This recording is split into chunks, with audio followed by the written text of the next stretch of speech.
Second year हम लोग pteridophytes पढ़ रहे हैं। अभी तक हमने टेरिडोफाइट्स के अंदर अभी तक साइलोटम पढ़ लिया है, सिलेजिनेला पढ़ लिया है और तीसरा टेरिडोफाइट जो मैं आज आपको पढ़ाने जा रही हूँ वो है इक्विसीटम। ठीक है, इक्विसीटम को हॉर्स टेल के नाम से भी जाना जाता है। हॉर्स यानी घोड़े की पूंछ, क्योंकि इसका जो आप स्पोरोफाइट देखोगे, मेन प्लांट बॉडी देखोगे, उसकी शक्ल या आकृति कुछ ऐसी होती है कि वो घोड़े की पूंछ से रिजेंबल करती है, इसलिए इसको हॉर्स टेल के नाम से जाना जाता है।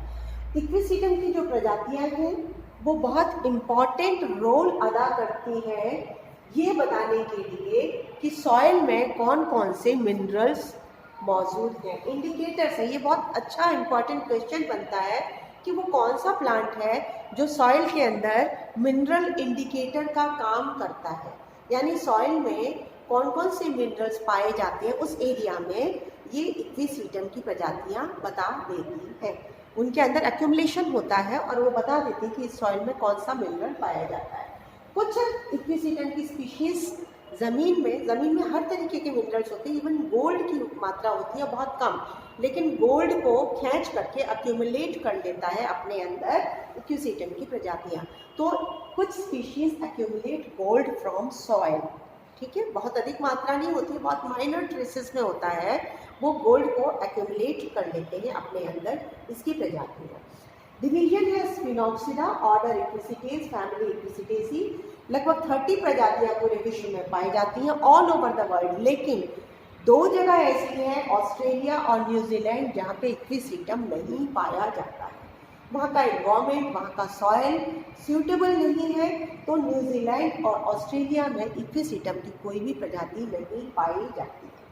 ज़्यादातर जहाँ पे नमी होगी, छाया होगी, वहाँ पर इक्विसीटम की प्रजातियाँ पाई जाती है, लेकिन कई स्पीशीज ऐसी हैं जो मार्शी दलदल का जो एरिया होता है, मार्शी एरिया होता है, वहाँ पर भी पाए जाते हैं। नदी के किनारे, तालाब के किनारों पे इक्विसीटम भी पाया जाता है। कुछ इंडियन जो स्पीशीज़ हैं उसमें से मुख्य स्पीशीज़ हैं इक्विसीटम आर्वेंस, ठीक है, इक्विसीटम डिफ्यूजम, इक्विसीटम इलोंगेटम। ये कुछ 3 प्रजातियां मैंने आपको बताई हैं जो कि इंडियन स्पीशीज़ है। इसमें जो आर्वेंस है ये जीरोफिटिक प्रजाति है। जीरोफिटिक यानी जो जिसको नमी नहीं चाहिए, जिसको पानी नहीं चाहिए, जिसको छाया नहीं चाहिए, और ये ज़्यादातर रोड साइड पे या रेलवे ट्रैक के साइड पे ये आपको उगती हुई मिल जाती है आर्वेंस, ठीक है। अब इक्विसीटम का जो पादप है, पूरा का पूरा जो प्लांट है, उसके ऊपर सतह पे एपिडर्मिस के ऊपर सिलिका की लेयर जमी रहती है। सिलिका की एक डिपॉजिट रहती है और सिलिका खुरदुरा होता है, जैसा कि आप सिलिका के नाम से ही जानते हो। आपने देखा होगा सैंड पेपर जो रब करने के, कोई भी चीज़ खुरदुरी होती है उसको हम उससे रब करते हैं तो वो प्लेन हो जाता है वो सरफेस। किससे रब करते हैं? सैंड पेपर से। तो इक्विसीटम की जो स्पीशीज़ है वो सैंड पेपर का भी काम करती है, यानी इसके प्लांट से हम किसी चीज़ को रब करेंगे तो वो प्लेन हो जाएगा सरफेस, क्योंकि उसके ऊपर सिलिका जो है उससे वो एक सैंड पेपर की तरह काम करता है और बहुत ही यूज़फुल है। और इक्विसीटम की कुछ प्रजातियाँ जो है आयुर्वेदिक मेडिसिन में भी काम आती है। डायूरेटिक, यूरिन प्रॉब्लम जो होती है तो उसके अंदर एज ए डायूरेटिक यूज़ की जाती है। अब मैं आपको बताऊंगी जो स्पोरोफाइट है इक्विसीटम का वो बाहर से कैसा दिखता है। This is the structure of the sporophyte, external morphology, जिसमें आप देखेंगे कि ये वाला जो पोर्शन है इसका, ये एक घोड़े की पूंछ की तरह दिखता है, जिसकी वजह से इसको हम हॉर्स टेल के नाम से भी जानते हैं। जो इक्विसीटम है इसमें मेन जो प्लांट है वो एक राइजोम है। ये देखिए, ये जो राइजोम नीचे का जो स्टेट पोर्शन दिख रहा है, ये जो पोर्शन दिख रहा है जिसको मैंने लिखा है राइजोम, ठीक है, ये वाला, ये अंडरग्राउंड रहता है और फिर ऊपर एरियल शूट निकलते हैं 2 प्रकार के। सबसे पहले ये जो राइजोम है ये ज़मीन के लगभग 1 मीटर नीचे रहता है ये, और पूरा प्लांट जॉइंटेड है। जॉइंटेड का मतलब है नोड्स और इंटरनोड्स इसके अंदर पाए जाते हैं। नोड्स एंड इंटरनोड्स, इंटरनोड जो है ये खोखले होते हैं, अंदर से हॉलो होते हैं। पूरा प्लांट जॉइंटेड है। देखिए ये नोड्स आपको दिख रहे हैं जगह जगह पे, ये नोड्स नोडल एरियाज है। तो ये जॉइंटेड प्लांट है और इसके अंदर जगह जगह से रूट्स निकलते हैं, राइजोम में से नीचे रूट्स निकल रहे हैं जो इसको जकड़ के रखते हैं। रूट्स बहुत ज़्यादा लंबे लेके जाते हैं। राइजोम में से कुछ हिस्सों में आपको गोल गोल या इरेगुलर शेप के ट्यूबर्स भी नज़र आते हैं जो वेजिटेटिव रिप्रोडक्शन में काम आते हैं। अब अगर हम देखें तो इस राइजोम से, जो कि ज़मीन के नीचे, दो प्रकार के शूट निकलते हैं ज़मीन से ऊपर। एक तो शूट ये है जिसके ऊपर ये कोन बना हुआ है, ये देखिए बने, ये है फर्टाइल शूट। और एक शूट ये है जिसमें शाखाएं हैं लेकिन उसमें कोई भी कोन नहीं बना है, इसको वेजिटेटिव शूट कहते हैं या स्टेराइल शूट कहते हैं इसको, ठीक है। तो सबसे पहले मैं आपको बताऊंगी ये स्टेराइल जो शूट है, जो ये शाखा निकली है एरियल ब्रांच, इसमें दो प्रकार की शाखाएं निकलती हैं। ये जो लंबी सी जा रही है यहाँ तक, ये है ब्रांच ऑफ अनलिमिटेड ग्रोथ। ये जो शाखा जा रही है यहाँ तक, this is branch of unlimited growth. और ये भी इसके अंदर भी नोड्स एंड इंटरनोड्स हैं। जो नोडल एरिया है वहाँ से कुछ शाखाएं और निकल रही है जिनको बोलते हैं ब्रांचेस ऑफ लिमिटेड ग्रोथ। और हर एक के ऊपर ये नोड्स और इंटरनोड्स, इन शाखाओं पे भी नोड्स और इंटरनोड्स है, और ये अनलिमिटेड ग्रोथ वाली शाखा पे भी इंटरनोड है। ये ग्रीन कलर की होती है, स्टेराइल शूट ग्रीन कलर का होता है और ये कंप्लीट फोटोसिंथेसिस में मदद करता है।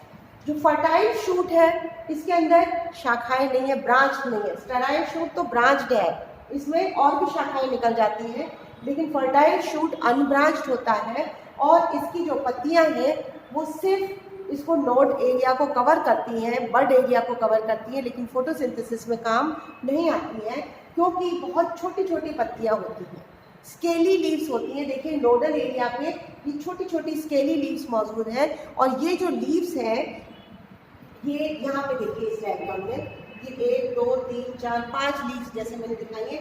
ये ऊपर से फ्री है, नीचे ये पूरी की पूरी जुड़ी है और नोड को कवर कर रही है, एक शीट बनाती है। नोड के ऊपर क्या बना रही है, ये एक कंप्लीट शीट बना रही है। तो ये स्केली लीव्स है और हर एक फर्टाइल शूट अनब्रांच है, फोटोसिंथेसिस में काम नहीं आता है, इसमें फोटोसिंथेसिस नहीं होती है। फोटोसिंथेसिस स्टेराइल शूट के द्वारा होती है और प्रत्येक फर्टाइल शूट के टिप पे एक स्ट्रोबाइलस या कोन मौजूद होगा, जो कोन जिसके अंदर क्या होते हैं, स्पोरेंजिया होते हैं, ठीक है। तो कोन को स्ट्रोबाइलस भी कहते हैं। इस कंप्लीट प्लांट की जो हाइट है वो 2 से 3 मीटर सामान्यतः पाई जाती है, लेकिन कई सारी स्पीशीज ऐसी है जिसमें भिन्न भिन्न इनकी लंबाई पाई जाती है। एक स्पीशीज जो साउथ अमेरिका में पाई जाती है, इक्विसीटम जाइगेंटियम, इसकी हाइट लगभग 13 मीटर तक हो जाती है, 13 मीटर तक ये लंबी जाती है, लेकिन इसकी स्टेम की जो मोटाई है वो 0.5 से 2 सेंटीमीटर, यानी ज़्यादा नहीं, इतनी मोटी रहती है। और 13 मीटर तक लंबी जाएगी और इतनी सी मोटी होगी तो वो गिर सकती है, तो वो क्या करती है, दूसरे प्लांट्स की सपोर्ट लेके एज ए क्लाइंबर चढ़ती चली जाती है, वाइन की तरह, बेल की तरह वो चढ़ती है। किसकी सपोर्ट लेके, दूसरे प्लांट्स की, क्योंकि हाइट तो 13 मीटर बहुत लंबी होती है और मोटाई आप उंगली के बराबर मान लीजिए 2 सेंटीमीटर केवल। अब इतनी मोटी स्टेम 13 मीटर तक अपने बलबूते पर खड़ी नहीं रह सकती, तो उसको किसी न किसी प्लांट की सपोर्ट लेनी पड़ती है। तो ये कंप्लीट हुआ एक्सटर्नल मॉर्फोलॉजी, बाहर की, जो बाहर से कैसा दिखता है इक्विसीटम। चलिए अब मैं आपको बताती हूँ इंटरनल स्ट्रक्चर इक्विसीटम की स्टेम का, ठीक है। एरियल शूट का इंटरनल स्ट्रक्चर देखेंगे, जो ट्रांसफर सेक्शन हम काटते हैं। जैसे कि मैंने बताया जो शूट है वो 2 पार्ट्स में है, इंटरनोड और नोड। इंटरनोड का टीएस अलग दिखता है, नोड का टीएस बिल्कुल अलग दिखता है, और राइजोम जो जमीन के नीचे उसका ट्रांसफर सेक्शन अलग होगा। सबसे पहले देखेंगे हम इंटरनोड का टीएस। जो इंटरनोड का पोर्शन है जहाँ पे पत्तियां नहीं है, पत्तियां कहाँ पे है, नोडल रीजन में, जैसे मैंने दिखाया था पिछले डायग्राम में। तो पत्तियां नोडल रीजन में है, इंटरनोड में लीव्स नहीं है। ये देखिए ये आउटलाइन है इंटरनोड की, ये रिजेस, ये ग्रुप्स, ये रिज, ये ग्रुप, उभार है। ये जो पूरी जो इंटरनोड है इसमें आपको जगह जगह पे उभार और ग्रुव और उभार और ग्रुव, तो इसलिए इस तरीके से आउटलाइन नजर आएगी।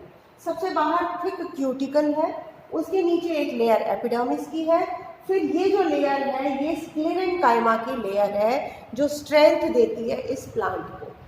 स्क्लेरेन्काइमा की लेयर थिक वॉल्ड कोशिकाओं की बनी हुई है।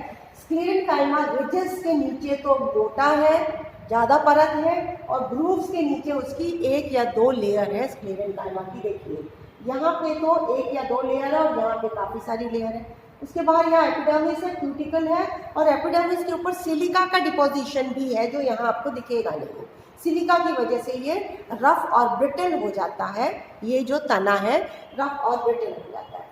तो ठीक है, सबसे पहले क्यूटिकल, फिर एपिडर्मिस, फिर स्क्लेरेन्काइमा। जो ये ग्रूव्स दिख रहे हैं, गहरे गहरे जो पार्ट दिख रहे हैं, वहाँ पे स्टोमेटा मौजूद होते हैं और स्टोमेटा संकन होते हैं, धंसे हुए रहते हैं। जिस जगह स्टोमेटा होगा उसके नीचे स्क्लेरेन्काइमा नहीं होगा। एपिडर्मिस ही स्टोमेटा बनाती है। मान लीजिए यहाँ पे इसने स्टोमेटा बनाया है, एपिडर्मिस ने मान लीजिए ये स्टोमेटा बनाया है, तो ये स्टोमेटा का जो पोर्शन है उसके नीचे आपको स्क्लेरेन्काइमा नजर नहीं आएगा। ठीक है, ये जो मैंने दिखाया है स्टोमेटा, और स्टोमेटा में ये गार्ड सेल्स है। स्टोमेटा संकन है, धंसा हुआ है, ये एक जीरोफिटिक कैरेक्टर है। इसके नीचे आपको सेकंड लेयर नजर आएगा, ये क्लोरेन्काइमा का। ये जो सेकंड लेयर है कॉर्टेक्स का, सबसे आउटर लेयर तो हो गया स्क्लेरेन्काइमा का, दूसरा होगा क्लोरेन्काइमा जिसमें क्लोरोप्लास्ट भरा हुआ है, जो कि स्टेम का एक जीरोफिटिक कैरेक्टर है। जब स्टेम ग्रीन हो जाती है तो प्रकाश संश्लेषण का काम करती है, क्योंकि पत्तियां यहाँ पे प्रकाश संश्लेषण नहीं कर रही, बहुत रिड्यूस्ड है, स्केली लीव्स है। तो काम कौन करेगा प्रकाश संश्लेषण का? तना करेगा। तने में इसीलिए ये क्लोरेन्काइमा पाया जाता है जो फोटोसिंथेसिस करता है। ओके, उसके बाद ये इनर कॉर्टेक्स। इनर कॉर्टेक्स ये पूरा पैरेन्काइमा का बना हुआ है। ये जो सिंपल जो जगह दिख रही है ये पूरा इनर कॉर्टेक्स है जो पैरेन्काइमा का बना है। इनर कॉर्टेक्स में जगह जगह पे ये खाली चैम्बर्स है, इसको बोलते हैं वेलिकुलर कैनाल्स। ये वेलिकुलर कैनाल्स है, खाली चैम्बर्स है ये, और ये वेलिकुलर कैनाल जहाँ पे ये गहराई है ग्रूव उसके जस्ट नीचे होगी, रिजेस के नीचे नहीं होगी। जहाँ ये गहराई है उसके नीचे ये वेलिकुलर कैनाल्स आपको मिलेंगी। इससे क्या होता है, ये वेलिकुलर कैनाल पूरी इंटरनोड की लंबाई में पाई जाती है, जिससे एयरेटिंग एयर भरी रहती है। इन वेलिकुलर कैनाल्स में हवा भरी रहती है, हवा भरी है। उसके बाद फिर ये एंडोडर्मिस का लेयर है, एंडोडर्मिस के बाद ये पेरिसाइकिल का लेयर है, पेरिसाइकिल, और ये स्टील है, ये कंप्लीट जो स्टील है जिसमें सेंटर में पित्त है। ये जो पित्त है इसके अंदर ये जो पित्त है ये सॉलिड नहीं है, ये खाली है। ये पित्त भी यहाँ पे खाली है, इसके अंदर कुछ है नहीं, कोशिकाएं नहीं है। ठीक है, पित्त के चारों तरफ, और पेरिसाइकिल, यहाँ एंडोडर्मिस, पेरिसाइकिल, और ये वास्कुलर बंडल्स आपको दिख रहे हैं 1 2 3 4। जितनी रिजेस होंगी उतने ही वास्कुलर बंडल्स होते हैं, ये ध्यान रखिएगा। इसमें हो सकता है मैंने कम बनाए हो, जितनी ये रिजेस होंगी उतने ही वास्कुलर बंडल्स इसके अंदर पाए जाते हैं। वास्कुलर बंडल में आप देखिए ये बाहर की तरफ मेटाजाइलम है और प्रोटोजाइलम अंदर की तरफ है। जब प्रोटोजाइलम पित्त की तरफ होता है तो कंडीशन हो जाती है एंडार, प्रोटोजाइलम जब पित्त से बाहर की तरफ होता है तो कंडीशन हो जाती है एक्सार। कंडीशन यहाँ पे क्या है? एंडार, क्योंकि प्रोटोजाइलम अंदर की तरफ है। ये है मेटाजाइलम, ये प्रोटोजाइलम। जब स्टेम मैच्योर होता है तो प्रोटोजाइलम टूट करके एक पानी की कैविटी बना रहा है, एक कैनाल बना रहा है। ये सारा प्रोटोजाइलम टूट करके इसने भी एक कैनाल बना दिया जिसको बोलते हैं कैरिनल कैनाल, जिसको बोलते हैं कैरिनल कैनाल। इसमें वाटर भरा रहता है, फ्लूइड भरा रहता है इस कैरिनल कैनाल में, और ये किससे बना है? प्रोटोजाइलम के टूटने से। और साइड में ये दो बाहर की तरफ क्या है? मेटाजाइलम, और मेटाजाइलम और प्रोटोजाइलम के बीच में यहाँ पे क्या भरा हुआ है? ये फ्लोएम है, ये कंप्लीट फ्लोएम है। तो ये कंप्लीट स्ट्रक्चर हुआ इंटरनोड का, जिसमें 3 प्रकार की कैनाल्स हो गई, वेलिकुलर कैनाल, कैरिनल कैनाल, और पित्त भी एक कैनाल है क्योंकि ये भी खोखली है। तो मैंने बताया था इंटरनोड हॉलो होता है, तो ये इतनी सारी जो कैनाल्स हैं इसकी वजह से वो काफ़ी हद तक खोखला होता है। पित्त भी खोखला है, कैरिनल कैनाल में फ्लूइड भरा हुआ है, वेलिकुलर कैनाल्स में हवा भरी हुई है। तो ये स्ट्रक्चर हुआ इंटरनोड का। अब मैं आपको बताती हूँ नोड का। ये नोड का स्ट्रक्चर थोड़ा सा भिन्न है इंटरनोड से। नोडल एरिया, नोडल एरिया में मैंने अभी जो पिछला डायग्राम बताया था उसमें क्या निकल रही थी? पत्तियां, स्केली लीव्स। नोड एरिया से ही ब्रांचेस, शाखाएं निकलती हैं, ठीक है, इंटरनोड से नहीं निकलती हैं। तो शाखा भी नोड से निकल रही है, पत्तियां भी नोड से निकल रही है। तो यहाँ डिफरेंस क्या है टीएस में? आप देखिए वही रिजेस आपको मिलेंगे एज इट इज, रिजेस मिल रहे हैं। सबसे बाहर क्यूटिकल, फिर एपिडर्मिस, ये स्क्लेरेन्काइमा, और उसके बाद ये फिर क्लोरेन्काइमा का लेयर। क्लोरेन्काइमा आ गया, ये कंप्लीट पैरेन्काइमा आ गया। अब आप देखिए इसमें डिफरेंस क्या है, यहाँ पे वेलिकुलर कैनाल नहीं है, यानी नोडल एरिया में वेलिकुलर कैनाल्स एब्सेंट है, ये वाली वेलिकुलर कैनाल्स एब्सेंट है। दूसरे जो वास्कुलर बंडल यहाँ पे अलग अलग बंडल थे, वहाँ पे पूरा एक सिलेंडर बन गया है, ये साइफन स्टील बन गई है, साइफन बन गया है। ये फ्लोएम का बंडल है पूरा एक राउंड, ये जाइलम का पूरा एक बंडल है। जाइलम पूरा एक सिलेंडर बन गया, फ्लोएम पूरा एक सिलेंडर बन गया, और सेंटर में जो पिथ था वो भी सॉलिड हो गया है, कोशिकाओं से भर गया है। इसको बोलते हैं नोडल डायफ्राग्म।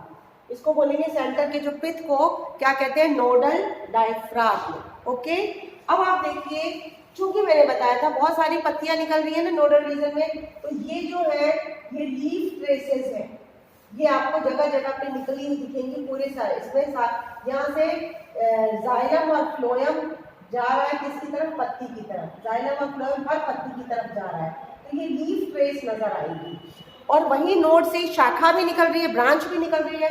तो जैसे दो ब्रांचेस निकल रही है, तो ये एक ब्रांच ट्रेस है, ये दूसरी ब्रांच ट्रेस है, ये लिखा है मैंने ब्रांच ट्रेस। ये एक ब्रांच ट्रेस, ये दो, यानी दो ब्रांचेस निकल रही है। तो ब्रांचेस को भी ट्रेसेस जाती हैं यहाँ जाइलम फ्लोएम, तो ब्रांचेस के लिए ये ब्रांच ट्रेस है, और ये लीव्स को जाते हुए जाइलम फ्लोएम लीफ ट्रेस है। और जो वास्कुलर बंडल है वो सिलेंडर के रूप में आ गया।